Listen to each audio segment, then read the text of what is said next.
Leviticus chapter 25. The Lord said to Moses on Mount Sinai, "Speak to the Israelites and say to them, when you enter the land I am going to give you, the land itself must observe a Sabbath to the Lord. For 6 years sow your fields, and for 6 years prune your vineyards, and gather their crops.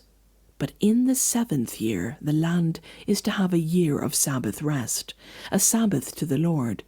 Do not sow your fields or prune your vineyards. Do not reap what grows of itself or harvest the grapes of your untended vines. The land is to have a year of rest.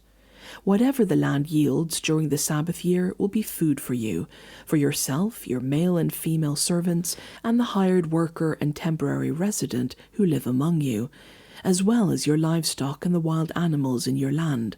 Whatever the land produces may be eaten.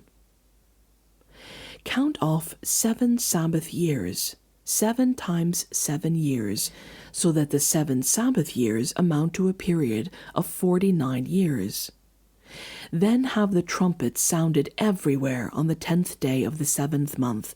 On the Day of Atonement, sound the trumpet throughout your land. Consecrate the 50th year and proclaim liberty throughout the land to all its residents. It shall be a jubilee for you. Each of you is to return to your family, property, and to your own clan. The 50th year shall be a jubilee to you. Do not sow and do not reap what grows of itself, or harvest the untended vines. For it is a jubilee, and is to be holy for you. Eat only what is taken directly from the fields. In this year of Jubilee, everyone is to return to their own property. If you sell land to any of your own people or buy land from them, do not take advantage of each other. You are to buy from your own people on the basis of the number of years since the Jubilee, and they are to sell to you on the basis of the number of years left for harvesting crops. When the years are many, you are to increase the price, and when the years are few, you are to decrease the price, because what is really being sold to you is the number of crops. Do not take advantage of each other, but fear your God. I am the Lord your God. Follow my decrees and be careful to obey my laws, and you will live safely in the land. Then the land will yield its fruits, and you will eat your fill and live there in safety. You may ask, what will we eat in the 7th year if we do not plant or harvest our crops? I will send you such a blessing in the 6th year that the land will yield enough for 3 years. While you plant during the 8th year, you will eat from the old crop and will continue to eat from it until the harvest of the 9th year comes in. The land must not be sold permanently, because the land is mine, and you reside in my land as foreigners and strangers. Throughout the land that you hold as a possession, you must provide for the redemption of the land. If one of your fellow Israelites becomes poor and sells some of their property, their nearest relative is to come and redeem what they have sold. If, however, there is no one to redeem it for them, but later on they prosper and acquire sufficient means to redeem it themselves, they are to determine the value for the years since they sold it and refund the balance to the one to whom they sold it. They can then go back to their own property. But if they do not acquire the means to repay, what was sold will remain in the possession of the buyer until the year of Jubilee. It will be returned in the Jubilee, and they can go back to their property. Anyone who sells a house in a walled city retains the right of redemption a full year after its sale. During that time, the seller may redeem it.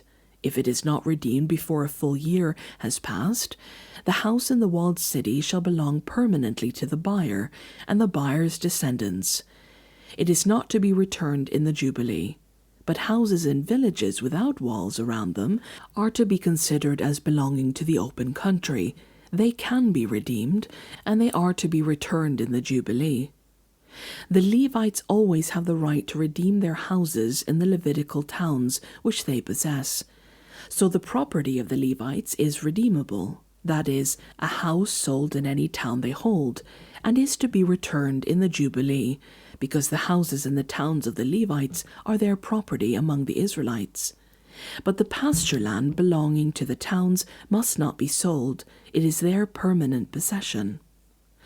If any of your fellow Israelites become poor and are unable to support themselves among you, help them, as you would a foreigner and stranger, so they can continue to live among you.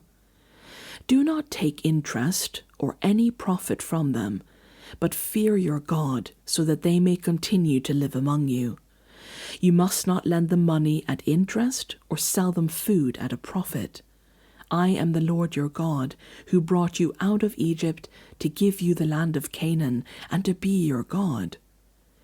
If any of your fellow Israelites become poor and sell themselves to you, do not make them work as slaves. They are to be treated as hired workers or temporary residents among you. They are to work for you until the year of Jubilee. Then they and their children are to be released, and they will go back to their own clans and to the property of their ancestors. Because the Israelites are my servants, whom I brought out of Egypt, they must not be sold as slaves. Do not rule over them ruthlessly, but fear your God. Your male and female slaves are to come from the nations around you. From them you may buy slaves. You may also buy some of the temporary residents living among you and members of their clans born in your country, and they will become your property. You can bequeath them to your children as inherited property and can make them slaves for life, but you must not rule over your fellow Israelites ruthlessly. If a foreigner residing among you becomes rich, or any of your fellow Israelites become poor and sell themselves to the foreigner or to a member of the foreigner's clan, they retain the right of redemption after they have sold themselves. One of their relatives may redeem them. An uncle or a cousin or any blood relative in their clan may redeem them. Or if they prosper, they may redeem themselves. They and their buyer are to count the time from the year they sold themselves up to the year of Jubilee. The price of their release is to be based on the rate paid to a hired worker for that number of years.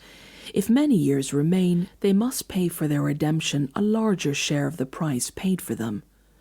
If only a few years remain until the year of Jubilee, they are to compute that and pay for their redemption accordingly.